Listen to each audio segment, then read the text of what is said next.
কলার ঝোল কলা ভাজা খেয়ে খেয়ে মুখটা একেবারে পচে গেছে, তাহলে এইভাবে একবার কলা ভর্তা বানিয়ে খেয়ে দেখো। এটা খুবই ঝাল ঝাল হয়, খেতে জাস্ট ফাটাফাটি লাগে, গরম ভাতের সাথে একদম জমে যায়। তার জন্য দেখো আমি কলাটাকে ভালো করে সিদ্ধ করে নিয়েছি, প্রায় 80% মতন সিদ্ধ করতে হবে, বেশি সিদ্ধ করার দরকার নেই।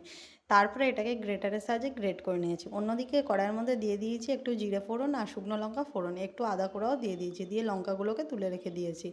তারপরে আমি গ্রেট করে রাখা কলাটাকে দিয়ে দিলাম, দিয়ে পরিমাণ মতো নুন দিয়ে দিলাম, দিয়ে একটু নেড়ে চেড়ে নেবো, তারপর একটু জিরে গুঁড়ো দিয়ে দিলাম। তারপরে যে লঙ্কাটা আমি তুলে রেখেছিলাম সেটা একটু নুন দিয়ে ভালো করে এটাকে ভেঙে নিলাম। তারপরে আর কিছুই নয়, এই লঙ্কা ভাজাগুলোকে আমি কলার মধ্যে দিয়ে দিলাম, দিয়ে ভালো করে নেড়ে চেড়ে নিলাম, দিয়ে দিলাম পেঁয়াজ কুচি, আর তোমরা চাইলে এখানে কাঁচা লঙ্কা দিতে পারো যারা ঝাল খেতে ভালোবাসো, আর একটু সর্ষের তেল দিয়ে দিলাম। ব্যাস, আর কিছু না, চটকে পটকে ভালো করে মাখিয়ে নিলে কলা ভর্তা একদম রেডি। তোমরা অবশ্যই বাড়িতে ট্রাই করো। আর এখনের জন্য টাটা, বাই বাই, সবাই ভালো